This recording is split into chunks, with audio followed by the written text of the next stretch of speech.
Nama saya Robi. Saya berasal dari Ciberem, Kecamatan Talaga, Kabupaten Majalengka. Saya akan cerita kejadian mistis dan kejadian unik dan keindahan dari desa saya. Ikuti saya terus, jangan lupa subscribe dan like ya. Nanti banyak cerita-cerita mistis dari desa saya dan juga sekitar desa saya. Semua yang ada di sini. Desa Ciberem itu kan kadang kalau bukan orang Sunda asli itu nyebutnya Ciberem. Oh my Tapi kan God. Ciberem karena ada e sama ada huruf e. Silsilah desa Ciberem ini kan menurut orang tua saya, kakek dari orang tua saya, bapak dari orang tua saya. Kenapa disebut Ciberem? Jadi zaman dulu kalau namanya di sana tuh namanya Gorombolan. DITI ya, namanya itu Gorombolan kalau di sana tuh. Dia itu selalu mencuri harta-hartanya warga. Karena saking keselnya sama warga Ciberem itu dilakukanlah perlawanan. Dan banyaklah yang istilahnya yang terbunuh lah DITI, banyak darah di mana-mana gitu kan.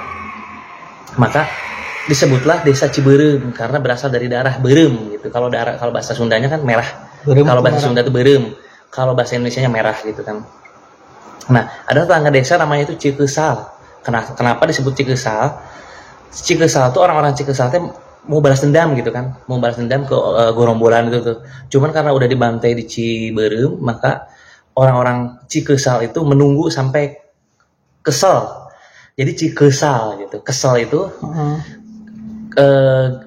bahasa Indonesia kesel apa ya, menunggu gitu, sampai kesel gitu, jadi Cikesal gitu. Nah di Ciberem itu kan saya kebetulan almarhum kakek saya kan salah satu sepuh di sana gitu kan. Dia selalu cerita kalau ada satu makam namanya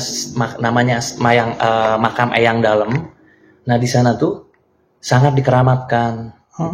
Dikeramatkan itu jadi cerita turun temurun itu ada satu pohon namanya pohon joget.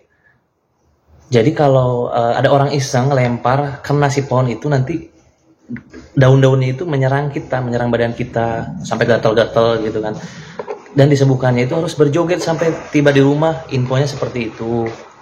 Nah, selain itu kan di sana masih kawasan Talaga Manggung ya. Kerajaan Talaga Manggung. Jadi di sana tuh ada namanya Raden Panggurah. Dia itu lurahnya gitu, lurahnya Talaga Manggung. Nah, kejadian sebenarnya kalau kejadian mistis yang itu kan kejadian mistis kejadian zaman dulu yang saya dengar. Kalau yang saya alami sih ada satu kejadian mistis ya.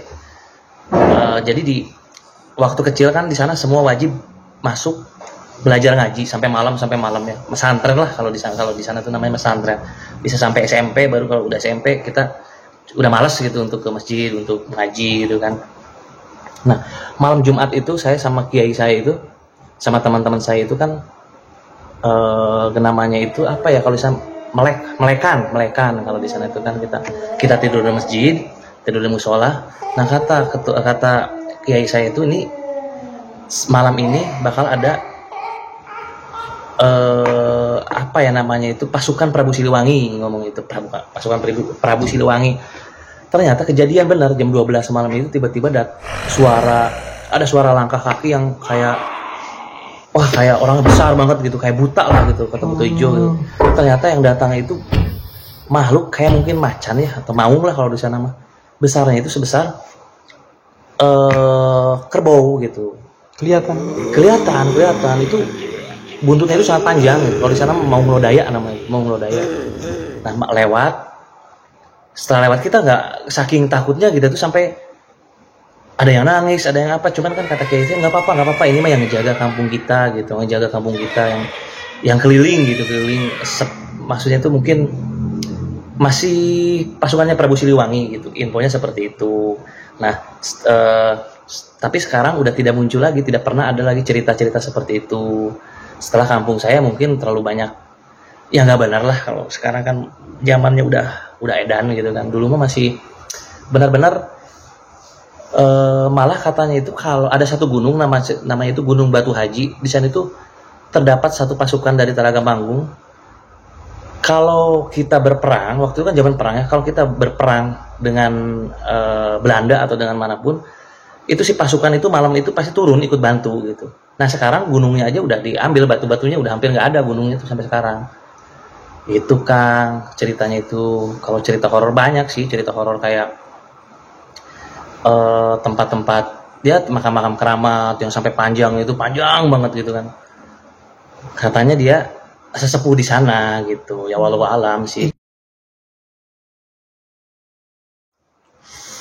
Eyang Dalam, Eyang Dalam tuh yang zaman dulu dipercaya sama Prabu Siliwangi untuk ngelola desa tersebut gitu. Dan kalau masih di gunung-gunung sih masih ada pernah kejadian nih ada anak macan kayak gitu, tapi sekarang sih udah rame gitu, udah banyak pemukiman.